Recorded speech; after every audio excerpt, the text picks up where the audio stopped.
This video is for all the married women and women who are planning to get married this year.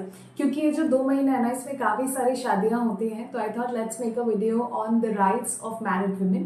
Hello and welcome to my channel legally speaking by Anushka. आज हम बात करेंगे 6 major rights of married women. I think जब आप specially इतना major transition कर रहे हो अपने लाइफ में, तो आपको एटलीस्ट अपने राइट्स तो पता होने ही चाहिए. You should be aware of your rights.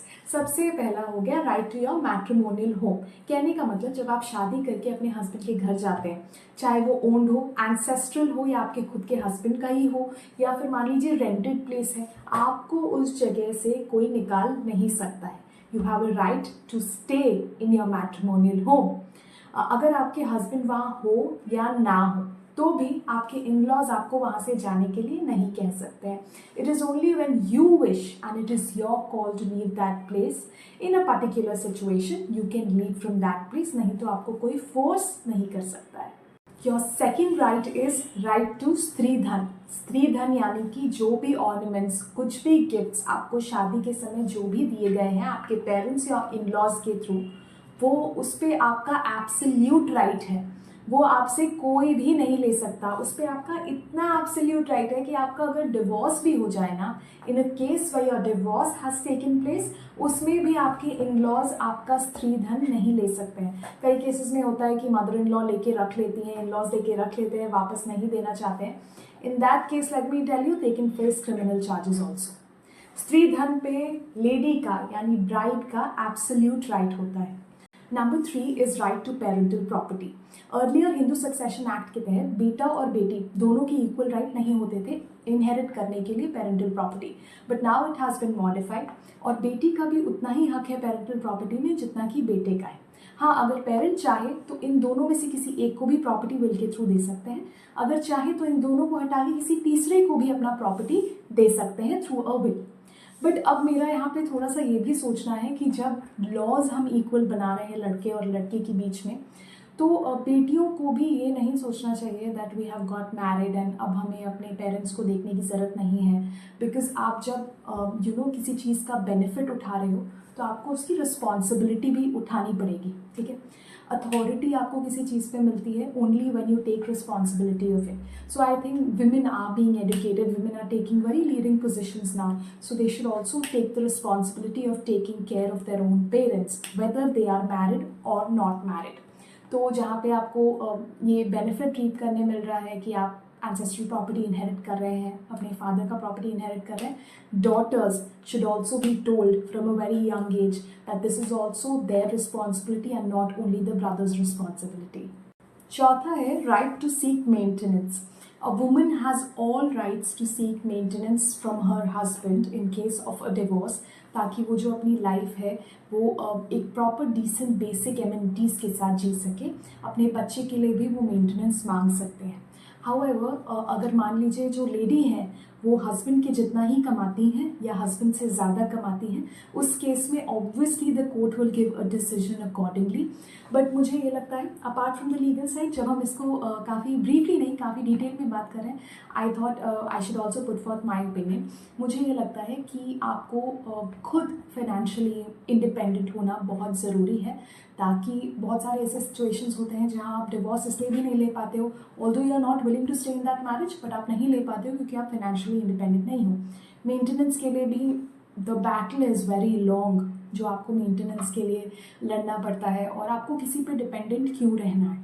And आज के टाइम में इतने सारे रिसोर्सेज हैं ना कि it is not very difficult to earn basic money for your basic amenities. तो आपको राइट मैंने बता दिया, बट एक सोल्यूशन भी बताया सो दैट आप कभी अगर ऐसे सिचुएशन में पड़ो, अगर आप फाइनेंशियली इंडिपेंडेंट हो, यहाँ से स्ट्रांग होते हो, and becomes easier for you to fight that battle. Your fifth right, which is very very important, right against domestic violence. Domestic violence सिर्फ फिजिकल नहीं होता है, मेंटल होता है, फिजिकल होता है, इमोशनल होता है, फिनेंशियल होता है, सेक्सुअल होता है. अगर आपके साथ ऐसा कुछ भी इंस्टेंस होता है, प्लीज़ प्लीज़ उसको रिपोर्ट करिए। You can also file zero FIR। Zero FIR का मतलब क्या होता है कि आपको वहाँ पे ज्यूरिस्डिक्शन मैटर नहीं करता, जहाँ पे आपका केस हुआ है आपको वहीं कंप्लेंट फाइल करने की ज़रूरत नहीं है। आप कहीं पे भी, जहाँ पे भी आपके लिए इजी पड़े, please go and file a complaint. आप वहाँ पे उनको FIR आपका रजिस्टर करना ही होगा। बाद में जिस थाने के पास वो जाना चाहिए, जो ज्यूरिस्डिक्शन में फॉल करेगा, वहाँ पे वो ट्रांसफ़र हो जाएगा। So that is absolutely not an issue. अगर आप ऐसे ट्रबलसम मैरिज में हैं, kindly get out of it. I understand बहुत सारी चीज़ें किसी भी लेडी के दिमाग में रहती हैं, जैसे society, which is again sorry a very big hindrance. आपको किसी भी केस में ये वायलेंस नहीं सहना चाहिए। Coming back to my last right that I just talked about, वहाँ पे मैंने बात की थी फाइनेंशियल इंडिपेंडेंस की। This is one reason financial independence is very very important. जब आपके हाथ में पैसे आ जाते हैं, आप खुद अपना केयर ले सकती हैं, तो आपको ये टेंशन नहीं लेना पड़ता है कि मैं हस्बैंड को छोड़ दूंगी तो कैसे रहूँगी, and I can not go back to the parental home. ये भी होता है ना कहीं कहीं। देयर आर इंस्टेंसेस जहाँ पे women are telling other women, एक औरत ही दूसरी औरत को बोलती है कि थोड़ा सा एडजस्टमेंट तो करना पड़ता है। एडजस्टमेंट और एक्सप्लॉयटेशन में अंतर होता है। तो जब आप किसी भी ऐसे प्रोसेस के थ्रू जा रहे हैं, ऑल्सो अंडरस्टैंड कि बहुत सारी लेडीज़ ऐसा सोचती हैं कि मेरे बच्चे के लिए मुझे रहना पड़ेगा। होता है, everybody's situation is different. I probably will not be able to understand कि कोई ऐसी लेडी जो इस सिचुएशन में है वो कैसा फील कर रही होगी, but I must tell you कि एक बच्चा जो कि एक ऐसे घर में रहता है, हाउस होल्ड में, जहाँ पे उसकी मदर के ऊपर डोमेस्टिक वायलेंस होता है, it has a very strong impact on the boy or the girls, whoever your child is, उसके दिमाग पे, उनके मेंटल हेल्थ पे। So again that's not a wise decision. आप प्लीज़ इन ऑल एस्पेक्ट्स, आपको जब अपना राइट एक्सरसाइज करना होता है, उसके लिए बहुत ज़रूरी है कि आप फाइनेंशियली इंडिपेंडेंट हो। आपका एजुकेशन बहुत इंपॉर्टेंट है। You should also teach your girls, emphasize on the fact कि आपके जो बच्चे हैं, स्पेशली योर गर्ल चाइल्ड, उनकी पढ़ाई पूरी होनी चाहिए। If you are a woman listening to me, please understand your children's education is very important. Only when they educate theirselves really well, they will be able to get themselves a source of income, और ये exploitation से वो दूर रह पाएंगे। Number 6 and the last right we'll talk about today is right to abortion।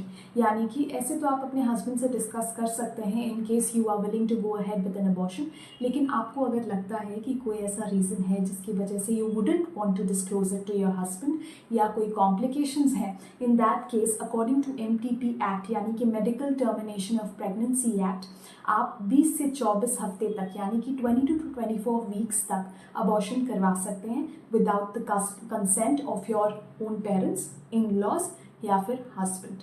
आज के लिए बस इतना ही। आई होप आपको अपने राइट्स समझ आ गए होंगे और आप ज़रूरत पड़ने पे अपने ये राइट्स एक्सरसाइज भी करेंगे। Share it with other women who deserve to know these rights. Please please create awareness. Till then please stay tuned. मैं और भी वीडियोज़ के साथ आऊँगी। अगर आपको ये वीडियो अच्छा लगा हो, please don't forget to subscribe my channel. Have a good day. Thank you.